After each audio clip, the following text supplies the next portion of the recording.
देखिए next topic हमारा है फॉरफीचर ऑफ शेयर्स। शेयर्स को फॉरफिट करना।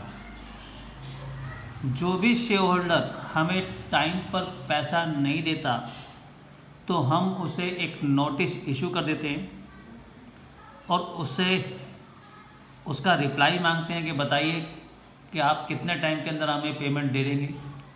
अगर उस शेयर होल्डर की ओर से हमें कोई प्रॉपर रिप्लाई नहीं मिलता तो हम उस शेयर होल्डर से शेयर्स वापस ले लेते हैं। जितना पैसा उसने हमें आज तक दिया है वो भी हमारा हो जाएगा और शेयर्स भी हम उससे वापस ले लेंगे।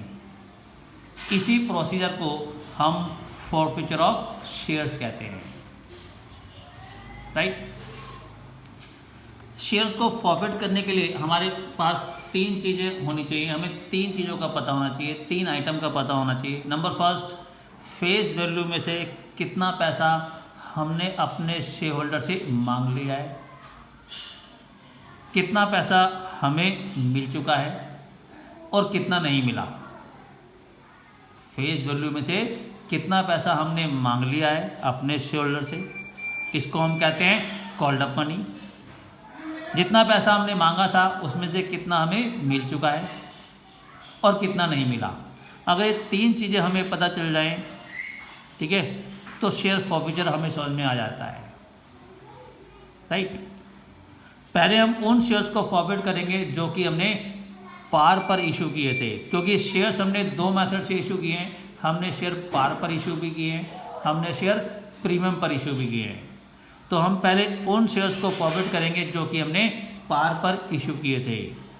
तो फर्स्ट टॉपिक है forfeiture of shares which were issued originally at par. Suppose कीजिए 10 रुपीज़ का एक शेयर है। 10 रुपीज़ में से 2 रुपीज़ की एप्लीकेशन हमने मांगी, हमें मिल गई। ठीक है, एग्जाम्पल पर ध्यान देते जाइएगा। हमने 3 रुपये का अलॉटमेंट मांगा, वो भी हमें मिल गया। हमने 3 रुपये की फर्स्ट कॉल मांगी, ये हमें नहीं मिली। ठीक है, हमने 3 रुपये की जो फर्स्ट कॉल मांगी है 100 शेयर्स को छोड़कर बाकी सभी शेयर होल्डर ने हमें पैसा दे दिया। मीन्स 100 शेयर्स ने हमें 3 रुपये की फर्स्ट कॉल नहीं दी। इट मीन्स पैसे भी तक हमने कहाँ तक मांगे हैं, फर्स्ट कॉल तक। तो अगर फर्स्ट कॉल तक हमने पैसा मांगा है तो कितना कॉल्ड अप हो गया, कितने पैसे अभी तक हमने मांग लिए। 2 रुपये की एप्लीकेशन मांगी, 3 रुपये का अलॉटमेंट मांगा, 5, 3 रुपये की फर्स्ट कॉल मांगी, 8। तो कॉल्ड अप मनी हमारी 8 रुपीज़ हो गई। ठीक है, तो 10 रुपीज़ का एक शेयर है, 10 रुपीज़ में से 8 रुपीज़ हमने मांग लिए हैं, ये तो हो गई हमारी कॉल्ड अप मनी। 8 में से 5 रुपीज़, ये 5 रुपये। ठीक है, हमें 2 रुपये की एप्लीकेशन मिल गई, 3 रुपये का अलॉटमेंट मिल गया, ये 5 रुपीज़ हमें मिल चुके हैं। ठीक है, और 3 रुपीज़ की फर्स्ट कॉल हमें नहीं मिली। राइट। तो 8 रुपये हमने मांगे थे, वो हो गई कॉल्ड अप मनी। 8 में से 5 रुपीज़ हमें मिल चुका है, वो हम फॉरफिट करेंगे, और 3 रुपीज़ हमें नहीं मिला। ठीक है, अगर ये तीन चीज़ें हमें पता चल जाए, ठीक है, तो हमें फॉरफीचर ऑफ शेयर्स आ जाता है। राइट। अब देखिए शेयर को फॉरवर्ड करने की एंट्री क्या होगी। एंट्री होगी शेयर कैपिटल अकाउंट डेबिट। जब शेयर्स हमने इशू किए थे तो शेयर कैपिटल को हमने क्रेडिट किया था। जब हम शेयर्स को फॉरवर्ड करेंगे तो शेयर कैपिटल डेबिट होगी। कैपिटल लायबिलिटीज अगर बढ़ती हैं तो हम उनको क्रेडिट करते हैं, अगर कैपिटल और लायबिलिटीज अगर कम हो जाती है तो हम इनको डेबिट करते हैं। ठीक है, तो शेयर्स को फॉरवर्ड करने से हमारी शेयर कैपिटल क्या होगी, कम होगी, इसलिए हमने यहाँ पर शेयर कैपिटल को डेबिट किया है। राइट। तो एंट्री होगी share capital account debit to share forfeiture account to calls in arrear account. Share capital के सामने आएगा फॉरफिटेड शेयर्स, जितने शेयर्स हम फॉरफिट कर रहे हैं, मल्टीप्लाई कॉल्ड अप मनी, उनसे जितना पैसा हमने फेस वैल्यू में से मांगा है। अकॉर्डिंग टू माई एग्जाम्पल हम कितने शेयर फॉरफिट कर रहे हैं, 100 शेयर्स फॉरफिट कर रहे हैं। हमने 10 रुपीज़ का एक शेयर है, 10 रुपीज़ में से कितने पैसे मांग लिए, हमने 8 रुपीज़ मांग लिए हैं, तो 8 रुपीज़ हमारी कॉल्ड अप मनी हो गई। मीन्स 100 शेयर्स मल्टीप्लाई 8 रुपीज़ के हिसाब से 800 रुपये हमने इनसे मांगे। 2 शेयर फॉरफिचर अकाउंट, इसके अंदर वो पैसा आएगा जो हमने फॉरफिट किया है। फॉरफिट का मतलब होता है जब्त करना, ठीक है, जब्त करना मतलब अपना बना लेना, ठीक है। अमाउंट वही फॉरफिट किया जा सकता है जो कि हमें मिल चुका है, ठीक है। 100 शेयर्स मल्टीप्लाई 8 रुपीज़ के हिसाब से 800 रुपीज़ मांगा। 2 शेयर फॉरफिचर अकाउंट, इसके अंदर क्या आएगा, फॉरफिटेड शेयर्स, जितने शेयर हमने फॉरफिट किए हैं वो कितने हैं 100, multiply amount paid out of called up money, जो पैसे हमने मांगे थे, जो मनी हमने मांगी थी उसमें से जो हमें मिल चुकी है। हमने कितने अमाउंट मांगा था, कितना पैसा मांगा था, हमने 8 रुपीज़ मांगा था। 2 की एप्लीकेशन, 3 का अलॉटमेंट, 3 की फर्स्ट कॉल, इसमें से हमें कितना मिल चुका है, हमें 2 की एप्लीकेशन और 3 का अलॉटमेंट, 5 रुपये हमें मिल चुके हैं। तो 100 शेयर्स मल्टीप्लाई 5 रुपये के हिसाब से 500 रुपीज़ हमें मिल चुके हैं, वही हम फॉरफिट कर लेंगे, ठीक है। वही अमाउंट फॉरफिट हो सकता है जो कि हमें मिल चुका है। 2 calls in arrear, calls in arrear में उस कॉल का नाम आएगा जो कि हमें नहीं मिली है। हमें अलॉटमेंट नहीं मिला तो 2 शेयर अलॉटमेंट आएगा, हमें फर्स्ट कॉल नहीं मिली तो 2 शेयर फर्स्ट कॉल आएगा, सेकंड कॉल नहीं मिली सेकंड कॉल, फाइनल कॉल नहीं मिली तो फाइनल कॉल। तो कॉल्स इन एरियर का मतलब वो कॉल होगी जो कि हमें नहीं मिली। अमाउंट कितना, forfeited shares 100 multiply unpaid amount out of called up, जितने पैसे हमने मांगे थे 8, उसमें से जो हमें नहीं मिले 8 में से 5 रुपये हमें मिल चुका है, वो हमने फॉरफिट कर लिए। 3 रुपये की फर्स्ट कॉल हमें नहीं मिली, वो कॉल्स इन एरियर में आ जाएगा 300 रुपीज़, ठीक है। ये शेयर को फॉरवर्ड करने की एंट्री है। मीन्स शेयर को फॉरवर्ड करने की एंट्री इस बात का प्रूफ है कि कंपनी ने, मीन्स हमने ये शेयर्स क्यों फॉरफिट किए, ठीक है। ये एंट्री शो करती है कि हमने इस शेयर होल्डर से इन 100 शेयर से 800 रुपीज़ मांगे थे, 800 में से 500 रुपीज़ उन्होंने हमें दे दिए थे, 300 रुपीज़ इन्होंने हमें नहीं दिए थे और ना ही इन फ्यूचर देने के लिए हमें कह रहे थे, ठीक है। इन्होंने पैसा देने के लिए हमसे मना कर दिया था, इसलिए ये शेयर्स हमने उनसे वापस ले लिए हैं, ठीक है। जितना पैसा उन्होंने हमें आज तक दिया है वो भी हमारा हो गया और शेयर भी हम उनसे वापस ले रहे हैं, ठीक है। इसी प्रोसीजर को फॉरफिचर ऑफ शेयर्स कहा जाता है और ये शेयर्स को फॉरवर्ड करने की एंट्री है, ठीक है। फेज वैल्यू में से जितना पैसा हमने मांग लिया है, जितना कॉल कर लिया है, वो कैपिटल के सामने, जो हमने कॉल अप की थी, जो हमने मांगी थी, उसमें से जो हमें मिल चुका है वो फॉरफिट कर लिया जाता है, वो आएगा 2 शेयर फॉरफिचर के सामने। जो नहीं मिला वो कॉल्स इन एरियर के सामने, ठीक है, राइट। तो ये थी शेयर्स को फॉरफिट करने की एंट्री, क्लियर। अब जो शेयर्स हमने फॉरफिट किए हैं, ठीक है, उन शेयर्स को हम रीइश्यू भी कर सकते हैं। शेयर्स को रीइश्यू करने का मतलब होता है ये जो शेयर्स हमने फॉरवर्ड किए हैं, इन शेयर्स को किसी और पर्सन को दे देना, किसी और पर्सन को बेच देना, किसी और पर्सन को इशू कर देना, ठीक है। अगर इन शेयर्स को हम किसी और पर्सन को देते हैं तो इसीलिए उसे कहा जाता है री इशू ऑफ शेयर्स, कि दोबारा से इशू किया जा रहा है, क्लियर। तो देखिए, जब हम शेयर्स को रीइश्यू करते हैं तो उस केस में हमारे पास 3 ऑप्शन होते हैं। हम इन शेयर्स को जो कि हमने फॉरफिट किए हैं, हम इन्हें पार पर भी रीइश्यू कर सकते हैं, हम इन्हें प्रीमियम पर भी रीइश्यू कर सकते हैं, हम इन्हें डिस्काउंट पर भी रीइश्यू कर सकते हैं। जब शेयर्स को हमने फॉरफिट किया था, ठीक है, और फिर उसके बाद उसे रीइश्यू किया जाए, तो रीइश्यू करने के टाइम शेयर्स 3 मेथड से रीइश्यू हो सकते हैं।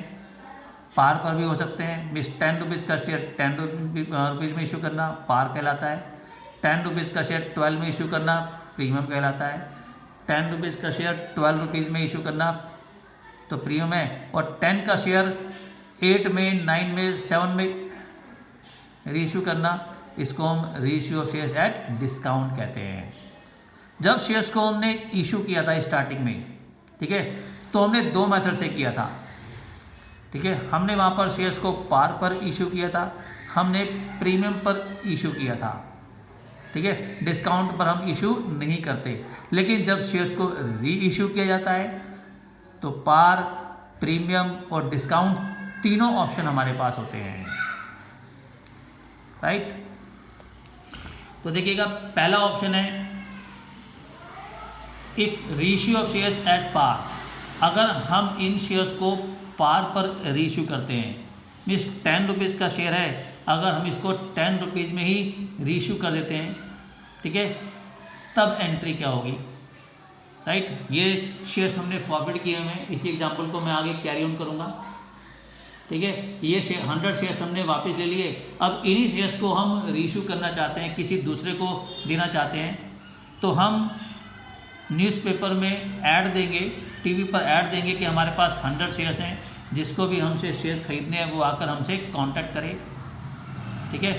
तो जो भी पर्सन हमसे शेयर्स लेना चाहता है वो आकर हमसे कांटेक्ट करेगा, ठीक है। अगर वो हमसे कहता है कि आकर भाई एक शेयर कितने का है, हम उसको कहेंगे भाई 10 रुपीज़ का एक शेयर है और आपको 10 रुपीज़ ही देना पड़ेगा, ठीक है। 10 रुपीज़ का शेयर है, हम उसको कहते हैं कि 10 रुपीज़ का शेयर है और आपको 10 रुपीज़ देना पड़ेगा। अगर वो 10 रुपीज़ का शेयर और 10 रुपीज़ ही हमें देने के लिए तैयार है, तो इसी को कहा जाता है reissue of shares at par, ठीक है। एंट्री क्या होगी, बैंक अकाउंट डेबिट, पैसा हमारे पास आएगा, to share capital account. Share capital credit इसलिए होगा क्योंकि ये शेयर्स जो हमने वापस लिए थे, जब वापस लिए थे, जब फॉरवर्ड किए तो कैपिटल कम हो गई थी, अब शेयर्स को रीइश्यू करेंगे तो कैपिटल बढ़ेगी, अगर कैपिटल बढ़ेगी तो क्या होगी, क्रेडिट हो जाएगी, तो एंट्री होगी bank account debit to share capital account. जब हमने शेयर्स को फॉरफिट किया था तो कैपिटल के सामने आया था called up money, forfeited shares multiply called up money. लेकिन जब हम शेयर्स को रीइश्यू करते हैं, जब शेयर्स को रीइश्यू किया जाता है तो कैपिटल के सामने आती है पेड अप मनी। तो शेयर कैपिटल के सामने आएगा रीइश्यू शेयर्स, जितने भी शेयर्स हम रीइश्यू कर रहे हैं, 100 शेयर्स रीइश्यू कर रहे हैं, multiply paid up money. Paid up money मतलब हमने शेयर को कहा कि 10 रुपये का एक शेयर है और आपको 10 रुपये ही देना होगा, तो पेड अप मनी मतलब जितना पैसा हम शेयर को पे करने के लिए कहते हैं। 100 शेयर्स हैं, हमने 10 रुपये पे करने के लिए कहा, तो 100 मल्टीप्लाई 10 रुपये के साथ कितना हो गया, 1000। हमने शेयर को 1000 रुपीज़ देने के लिए कहा और वो 1000 का 1000 हमें देने के लिए तैयार है, मीन्स हमने 10 रुपये पर शेयर देने के लिए उसको कहा और वो 10 रुपये पर शेयर हमें देने के लिए तैयार है, means reissue shares multiply amount paid पर शेयर, ठीक है। 100 शेयर्स हैं, हमने 10 रुपये उसको देने के लिए कहा और 10 रुपये ही हमें देने के लिए तैयार है, तो इसे कहा जाता है reissue of shares at par, means 1000 रुपये हमने उसको देने के लिए कहा है, वो 1000 रुपये ही हमें दे रहा है। क्लियर। तो अब देखिए इससे हमें यहाँ पर प्रॉफिट क्या हुआ, इससे प्रॉफिट हमें ये हुआ कि जब हमने ये शेयर्स फॉरवर्ड किए थे, जब ये शेयर्स हमने फॉरवर्ड किए थे, ठीक है, तो उस टाइम हमने 500 रुपीज़ फॉरवर्ड किया था और ये शेयर्स को फॉरवर्ड करने के टाइम जो 500 रुपये हमने फॉरवर्ड किया है, ये हमारा क्या हो गया, ये पैसा हमने फॉरवर्ड किया तो ये हमारा प्रॉफिट हो गया, ठीक है ना। और इसमें से जब ये शेयर्स हमने किसी दूसरे पर्सन को बेच दिए, तो किसी दूसरे पर्सन को इशू कर दिए, ठीक है, तो इसमें से हमने यहाँ पर इसे कोई डिस्काउंट नहीं दिया, 10 रुपीज़ का शेयर था, हमने इसको 10 रुपीज़ में ही इशू कर दिया। तो इस केस में जो 500 रुपये हमने फॉरफिट किया हुआ है, ये सारा का सारा पैसा हमारा कैपिटल प्रॉफिट हो गया। कैपिटल प्रॉफिट क्यों हुआ, कैपिटल प्रॉफिट क्या होते हैं, कैपिटल प्रॉफिट ऐसे प्रॉफिट होते हैं जो अनएक्सपेक्टेड अपने आप हो जाते हैं, जिनके लिए हम कोई प्लानिंग नहीं करते, इन्हें एबनॉर्मल प्रॉफिट भी कहा जाता है, ठीक है। जब कंपनी अपने शेयर्स इशू करती है तो उसकी ऐसी कोई प्लानिंग नहीं होती कि वो अपने शेयर्स को फॉरफिट करेगी और फॉरवर्ड करने पर उसको प्रॉफिट होगा, ऐसी कोई उसकी प्लानिंग नहीं होती। कंपनी तो चाहती नहीं है कि वो अपने शेयर्स को फॉरफिट करे, कंपनी तो जब अपने शेयर्स फॉरवर्ड करते हैं तो ये उसको मजबूरी में करने पड़ते हैं, ठीक है। तो कंपनी अपने शेयर्स को कभी भी प्रॉफिट नहीं करना चाहती। ये तो तब होती है जब कंपनी के पास कोई ऑप्शन ना बचता हो, ठीक है। तो कंपनी ने ये जो 100 शेयर्स प्रॉफिट किए थे, 100 शेयर्स को प्रॉफिट करने पर 500 रुपये कंपनी ने अपना बनाया था, हमने अपना बना लिया था, हमें प्रॉफिट हुआ था, ठीक है। ये 500 रुपये का 500 रुपये हमारा कैपिटल प्रॉफिट है, इसे हम ट्रांसफ़र कर देंगे कैपिटल रिजर्व्स में। तो balance of share forfeiture account transfer to capital reserve. जब पैसा हमने फॉरफिट किया था तो शेयर फॉरफीचर अकाउंट हमारा क्या हुआ था, क्रेडिट हुआ था। अब जब इसको ट्रांसफ़र करेंगे तो ये डेबिट हो जाएगा। एंट्री होगी share forfeiture account debit to capital reserves account 500 rupees. और ये 500 रुपये हमें प्रॉफिट क्यों हुआ, ये इसलिए हुआ क्योंकि जितना पैसा हमने फॉरफिट किया था वो सारा का सारा ही हमारा कैपिटल प्रॉफिट हो गया, क्योंकि हमने यहाँ पर जो शेयर्स री इशू किए हैं वो पार पर री इशू किए हैं। हमने 10 रुपये पर शेयर शेयर होल्डर को पे करने के लिए कहा था और उसने 10 रुपये पर शेयर ही हमें पे कर दिया, ठीक है ना। इसलिए हमारा 500 रुपये जो हमने प्रॉफिट किया है वो सारा का सारा पैसा हमारा कैपिटल प्रॉफिट है, हमने उसे ट्रांसफ़र कर दिया कैपिटल रिजर्व्स में, ठीक है। तो ये तो है reissue of shares at par, ठीक है। दूसरा ऑप्शन है हमारा reissue of shares at premium. 10 का शेयर 11 रुपये में रीइश्यू कर देना, ठीक है, इसे reissue of shares at premium कहा जाता है, ठीक है। शेयर होल्डर हमारे पास आया, शेयर होल्डर हमसे कहता है कि ये शेयर कितने का है, हमने उसको कहा भी 10 रुपये का एक शेयर है, लेकिन आपको ये शेयर के बदले में आपको 10 की जगह 11 रुपये देने होंगे। मीन्स 10 रुपीज़ का शेयर है, लेकिन हम उसको कितना पे करने के लिए कह रहे हैं, 11 रुपीज़ पे करने के लिए कह रहे हैं, ठीक है। और वो 11 रुपीज़ हमें पे करने के लिए तैयार है, ठीक है। तो इसी को कहा जाता है reissue shares at premium. अब एंट्री क्या होगी, bank account debit to share capital account to security premium reserve account. Capital के सामने आएगा reissue shares multiply paid up money. Reissue shares कितने हैं 100, पेड अप मनी कितनी है 10 रुपीज़ का एक शेयर है, हमने 10 रुपीज़ पे करने के लिए कहा, जिसके अकॉर्डिंग कितना आ गया 100 मल्टीप्लाई 10 के अकॉर्डिंग कितना आ गया 1000, ठीक है। लेकिन हमने उससे 1 रुपीज़ प्रीमियम भी ले रहे हैं, ठीक है। तो प्रीमियम के सामने reissue shares multiply security premium 100 multiply 100 shares reissue shares है मल्टीप्लाई 1 रुपीज़ प्रीमियम है 100 रुपीज़। मीन्स हमने उससे कहा कि 10 रुपीज़ का एक शेयर है, लेकिन आपको 10 की जगह कितने देने पड़ेंगे 11 रुपीज़ देने पड़ेंगे, ठीक है। और वो 11 रुपीज़ हमें देने के लिए तैयार है, ठीक है। तो बैंक के सामने आएगा reissue shares multiply amount paid, जितना अमाउंट वो पे कर रहा है इंक्लूडिंग प्रीमियम। हमने उसको 10 रुपये पे करने के लिए कहा, हमने उसको कहा कि 10 रुपये का एक शेयर है, लेकिन आपको 10 की जगह कितने पे करने होंगे 11 रुपये पे करने होंगे, और वो 11 रुपये हमें पे कर रहा है, ठीक है। जिसके अकॉर्डिंग कितने देगा वो 1100 रुपये। मीन्स 1 रुपीज़ हमने उससे प्रीमियम लिया है, वो प्रीमियम के सामने आएगा। तो बैंक के सामने रीइश्यू शेयर्स मल्टीप्लाई 11 रुपीज़ के अकॉर्डिंग 1100। कैपिटल के सामने रीइश्यू शेयर्स मल्टीप्लाई हमने उसको 10 पे करने के लिए कहा 1000। प्रीमियम के सामने 100 शेयर्स रीइश्यू कर रहे हैं मल्टीप्लाई 1 रुपीज़ प्रीमियम के अकॉर्डिंग 100 रुपये प्रीमियम, ठीक है। तो हमने 1000 रुपीज़ उसको पे करने के लिए कहा था, लेकिन साथ में हमने उससे 100 रुपीज़ प्रीमियम भी मांगा, ठीक है। तो 1000 रुपये के शेयर थे, हमने उससे 1100 रुपये देने के लिए कहा, वो 1100 रुपये उसने हमें दे दिए, ठीक है। मीन्स 100 रुपीज़ हमने उससे प्रीमियम लिया है। इट मीन्स यहाँ पर हमारा डबल प्रॉफिट हो गया। डबल प्रॉफिट क्या, ये जो शेयर्स हमने प्रॉफिट किए हैं, जब ये 100 शेयर्स हमने प्रॉफिट किए थे 500 रुपये, तो ये हमने हमारा प्रॉफिट हो गया। ये जो 500 रुपये हमने प्रॉफिट किया हुआ है, ये तो हमारा कैपिटल प्रॉफिट है, ठीक है।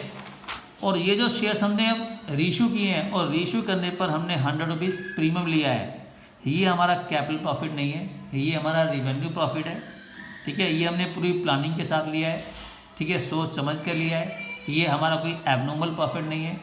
ये जो सिक्योरिटी प्रीमियम रिजर्व हमने लिया है, ये तो सिक्योरिटी प्रीमियम में जाएगा, बैलेंस शीट के अंदर रिजर्व एंड सरप्लस में। लेकिन ये जो हमने 500 रुपीज़ प्रॉफिट किया है ये हमारा कैपिटल प्रॉफिट है, ठीक है। ये 500 का 500 रुपये हमारा कैपिटल प्रॉफिट है, इसे हम ट्रांसफ़र कर देंगे कैपिटल रिजर्व्स में। तो एंट्री होगी share forfeiture account debit to capital reserves account 500 रुपये। मीन्स अगर हम शेयर पार पर रीइश्यू कर रहे हैं तब भी जितना पैसा हमने फॉरवर्ड किया है वो सारा का सारा हमारा कैपिटल रिजर्व, वो सारा का सारा हमारा कैपिटल प्रॉफिट है, ठीक है। अगर हम इनको प्रीमियम पर रीइश्यू कर रहे हैं तब भी जितना पैसा हमने फॉरवर्ड किया है वो सारा का सारा हमारा कैपिटल प्रॉफिट है, उसे हम कैपिटल रिजर्व्स में ट्रांसफ़र कर देंगे। क्लियर।